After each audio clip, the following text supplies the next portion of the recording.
مشفق و مربی بطل حریت حضرت علامہ قاری عبدالوکیل صدیقی رحمہ اللہ ان کے لیے باعث درجات کا باعث بھی بنے گی۔ حضرات گرامی، صحابہ کرام رضوان اللہ علیہم اجمعین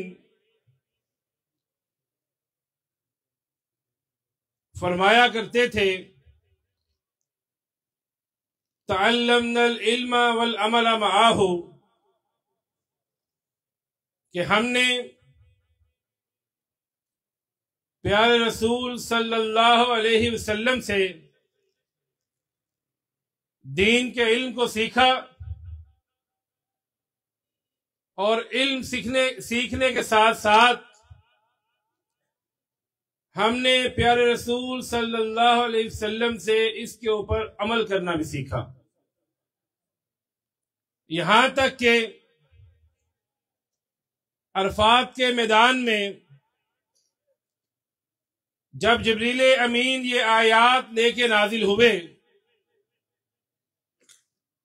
الیوم اکملت لکم دینکم واتممت علیکم نعمتی ورضیت لکم الاسلام دینا، کہ آج اللہ رب العزت نے دین کو مکمل کر دیا ہے، اللہ تعالیٰ نے اپنی نعمت کا اتمام کر دیا ہے۔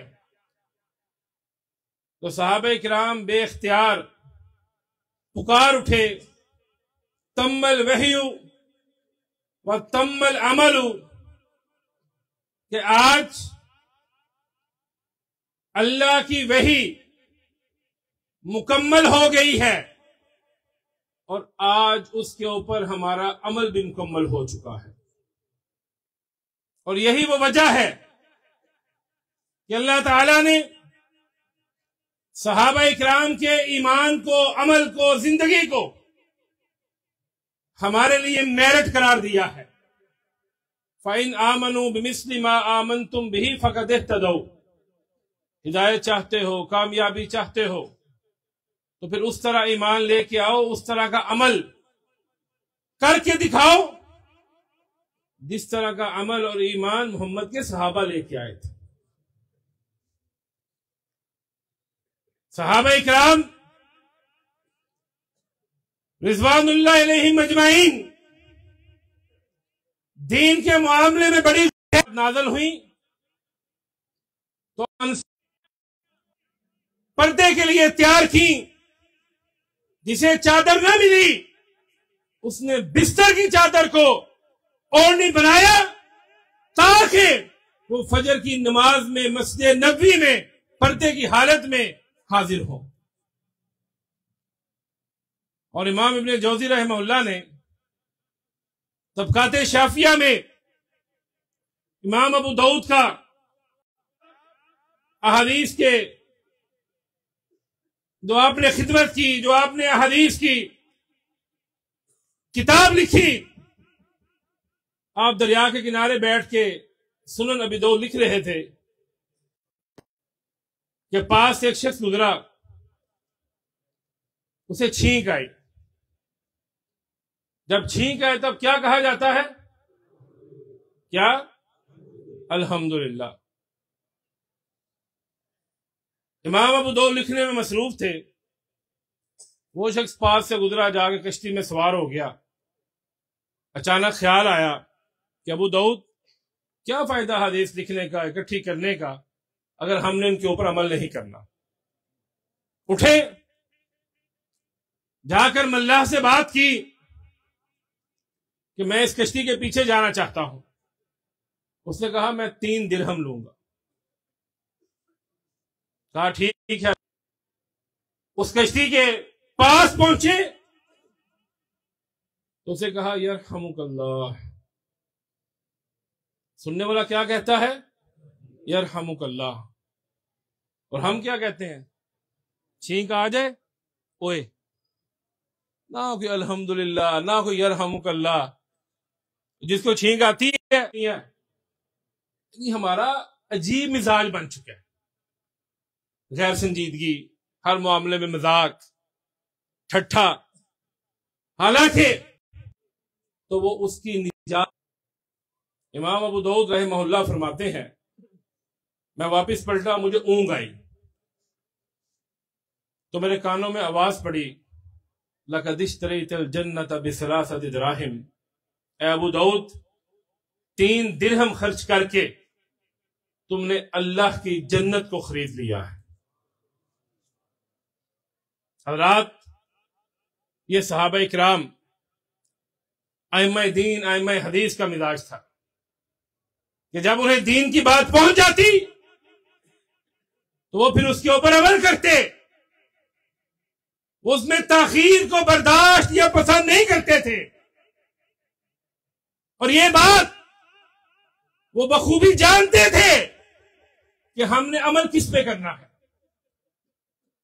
دین کن چیزوں کا نام ہے، دین کس چیز کا مجموعہ ہے، ان کے نزدیک دین صرف قرآن و حدیث کا نام تھا، اور یہی آج اہل حدیث کی دعوت ہے، یہی اہل حدیث کا مسلک ہے۔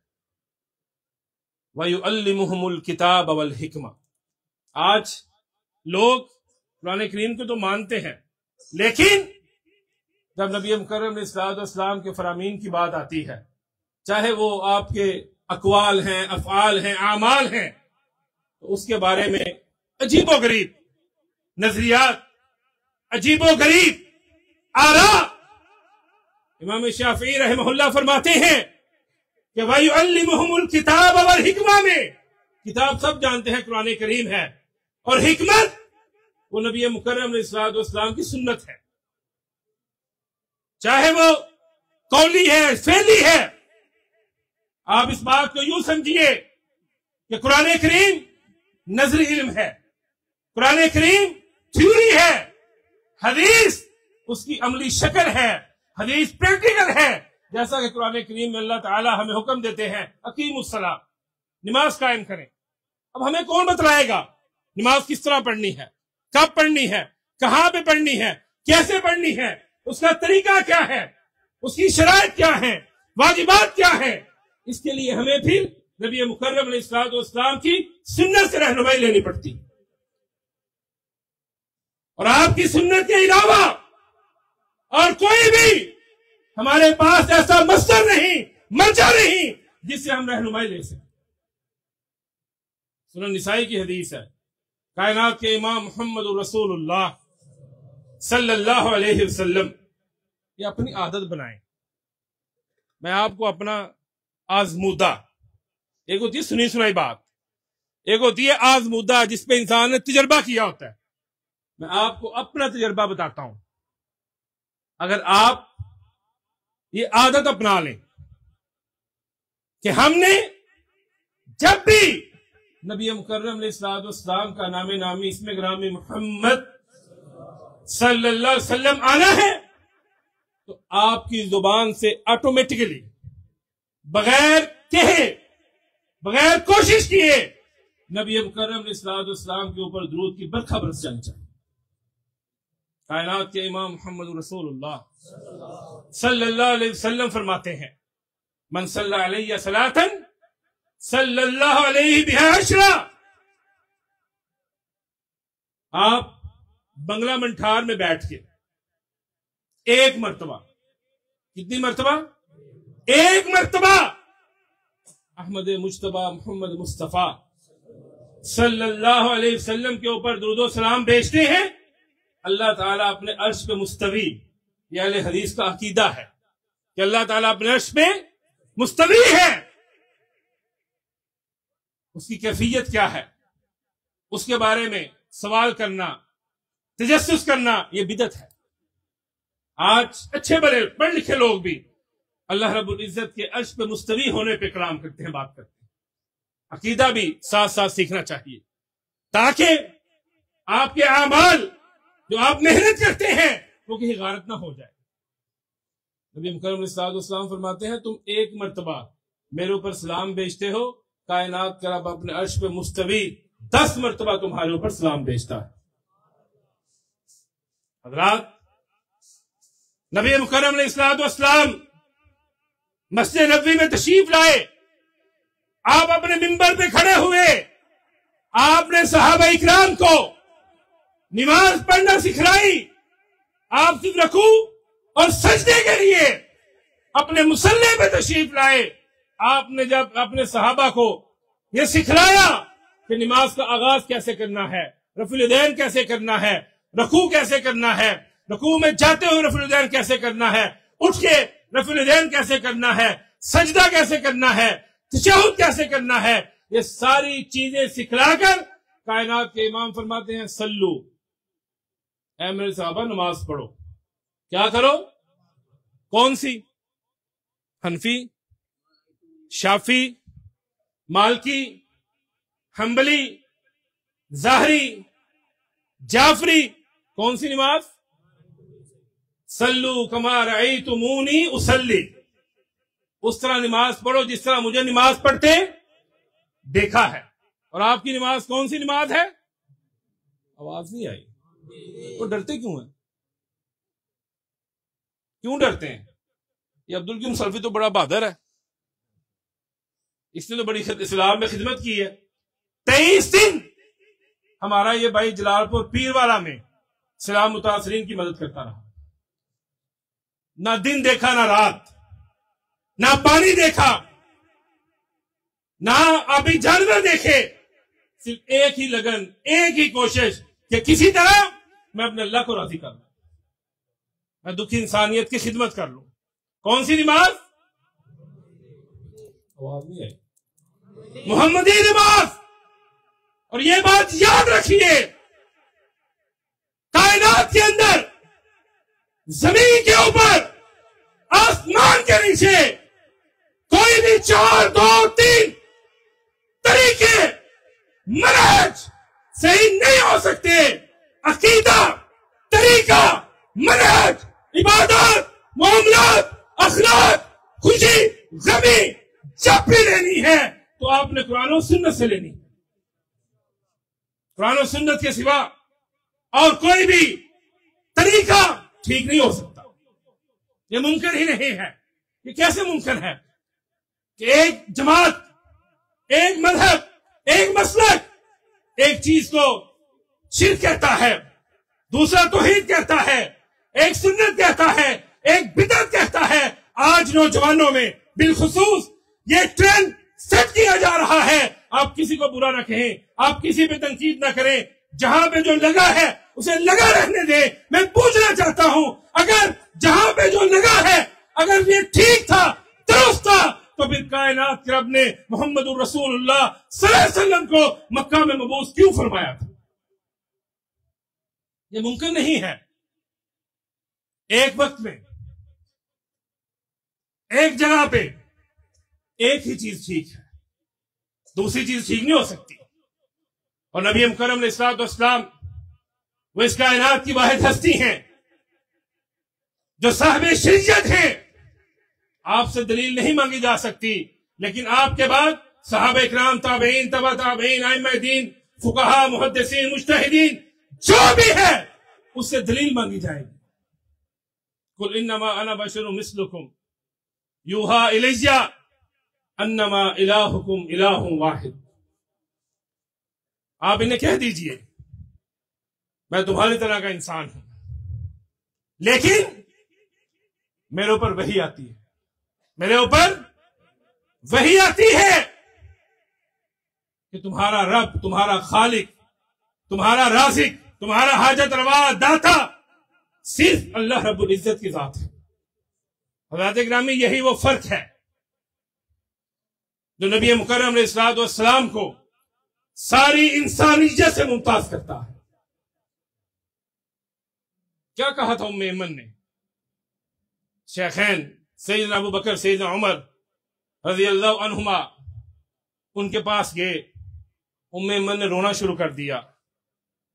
کہا ام ایمن کیا بات ہے؟ فرماتی ہیں ایک تو نبی مکرم علیہ الصلوۃ والسلام کی جدائی کا غم ہے، اور دوسرا غم یہ ہے کہ آج کے بعد مدینہ میں آسمانوں کا فرشتہ نہیں آیا کرے گا. عزت، توقیر، احترام ہم سب کا کرتے ہیں، لیکن بات، طریقہ، اسوہ اگر مانتے ہیں تو محمد رسول اللہ کا مانتے ہیں صلی اللہ علیہ وسلم. اس لیے کہ آپ کے سوا اور کسی کو بھی معصوم للخطا قرار نہیں دیا جا سکتا. شیخ الاسلام علامہ ساجد میر رحمہ اللہ کہاں پہ یاد آئے. اللہ رب العزت انہیں جنت الفردوس میں اعلیٰ مقام عطا فرمائے. ان کی ایک بات میرے دل کو بڑی لگا کرتی تھی. فرمایا کرتے، اہل حدیثوں، ہمارا نبی مکرم کے اوپر دوہرا حق ہے. ہم ان کی ذات کو بھی آخری مانتے ہیں، ہم ان کی بات کو بھی آخری مانتے ہیں. نہ ان کی ذات کے بعد کہ ہماری آنکھوں میں جچا ہے، اور نہ ہی ان کی بات کے بعد ہم کسی اور کی بات ماننے کو تیار ہیں. عبداللہ بن عمر بن عاص رضی اللہ عنہما آپ کے حدیث کو لکھا کرتے تھے. ساتھیوں نے کہا عبداللہ نہ لکھا کرو، ورسول اللہ بشر، اللہ کے نبی انسان ہیں، کبھی غصے میں ہوتے ہیں، کبھی غم کی کیفیت ہوتی ہے، کبھی آپ خوش ہوتے ہیں، کبھی آپ پریشان ہوتے ہیں. انسان کی مختلف کیفیات ہے، مزاج ہے، نہ لکھا کرو. عبداللہ نے لکھنا چھوڑ دیا. آپ نے محسوس کیا عبداللہ لکھتا نہیں. پوچھا عبداللہ کیوں نہیں لکھتے؟ عرض کی ساتھی یوں کہتے ہیں. تو آپ نے فرمایا اکتب، عبداللہ لکھو. فوالذی نفسی بیدی لا یخرج منہ الا الحق. عبداللہ لکھو، اس ذات کی قسم جس کے ہاتھ میں مجھ محمد کی جان ہے، اس زبان سے جب بھی نکلتا ہے، جو بھی نکلتا ہے، حق اور سچ نکلتا ہے. اور یہی اہل حدیث کا مسلک ہے، یہی اہل حدیث کی دعوت ہے کہ لوگوں، احترام سب کا کرو، عزت سب کو دو، لیکن واجب الاتباع اس کائنات میں اگر کوئی ہے تو مکہ کے دلہے یتیم، مدینہ کے والی، حسنین کے نانا، ابو بکر عمر کے آقا، احمد مجتبی محمد مصطفیٰ صلی اللہ علیہ وسلم. اور یہی اہل حدیث کے عقیدے کا، یہی اہل حدیث کے منہج کا وہ تابناک پہلو ہے جو اس مسئلے کے حاملین کو دوسرے مسالک اور مذاہب میں ممتاز کرتا ہے. اور یہ دنیا کا ذمہ دار اسٹیج پہ کھڑا ہوں، ذمہ داری سے بات کرنے کا عادی ہوں، یہ دنیا کا واحد مسلک ہے جس کی تاریخ اتنی ہی پرانی ہے جتنی اسلام کی تاریخ پرانی ہے. شیخ الاسلام امام ابن تیمیہ رحمہ اللہ فرماتے ہیں، ہم فی الاسلام کاہل الاسلام فی اہل الملل. اہل حدیث کا مسلمانوں میں وہی مقام اور مرتبہ ہے جو مسلمانوں کا دیگر ادیان اور مذاہب میں مقام اور مرتبہ ہے. اس لیے میرے عزیزوں، میرے دوستوں، میرے اور آپ کے محبوب خطیب قاری محمد بنیامین عابد صاحب جلوہ افروز ہیں، جو آپ کی خدا داد پنجابی زبان میں آپ کے قلوب و اذہان کو قرآن و سنت سے منور فرمائیں گے. میری خواہش تو یہ تھی کہ آج میں یہ فرق سمجھا کے جاتا کہ نبی مکرم علیہ الصلوۃ والسلام کے ساتھ سب سے زیادہ محبت اگر وہ کرتے ہیں تو اہل حدیث کرتے ہیں. لیکن وقت کم ہے، انشاءاللہ پھر کبھی اللہ تعالیٰ نے موقع عطا کیا تو آپ سے ملاقات ہوگی. اہل حدیث یوتھ فورس پاکستان سلفی نوجوانوں کی پاکستان میں سب سے بڑی تنظیم ہے، اور یہ پلیٹ فارم نوجوانوں کو بالخصوص مخاطب کرتا ہوں کہ یہ پلیٹ فارم آپ کو الحاد، منکرین ختم نبوت، منکرین حدیث، منکرین قرآن، شیطان کے پجاری، سیکولر، لبرل، یہ جتنی لابیاں ہیں، یہ جتنے باطل عقیدے ہیں، ان سب سے اگر آپ کو کوئی جماعت، کوئی تنظیم بچا سکتی ہے تو اللہ کی رحمت کے ساتھ اہل حدیث یوتھ فورس پاکستان. اگر آپ یہ چاہتے ہیں کہ آپ کو اللہ کی توحید کی پہچان ہو، آپ کو عقیدہ ختم نبوت کا علم ہو، آپ کو نبوت صحابہ رضوان اللہ علیہم اجمعین کا علم ہو، تو پھر آئیے اہل حدیث یوتھ فورس کے ساتھ مل کر اس قافلے میں شامل ہو کر قرآن و سنت کے علم کو بلند کیجیے. کیا آپ رب کی توحید کے لیے، سرور کائنات کی ختم نبوت کے لیے، نموس صحابہ کے لیے، دفاع وطن کے لیے اہل حدیث یوتھ فورس کا ساتھ دیں گے؟ اٹھ کے ذرا اٹھ کے پتا چلے کہ ماشاءاللہ بڑے بیدار ہیں. نعرہ تکبیر،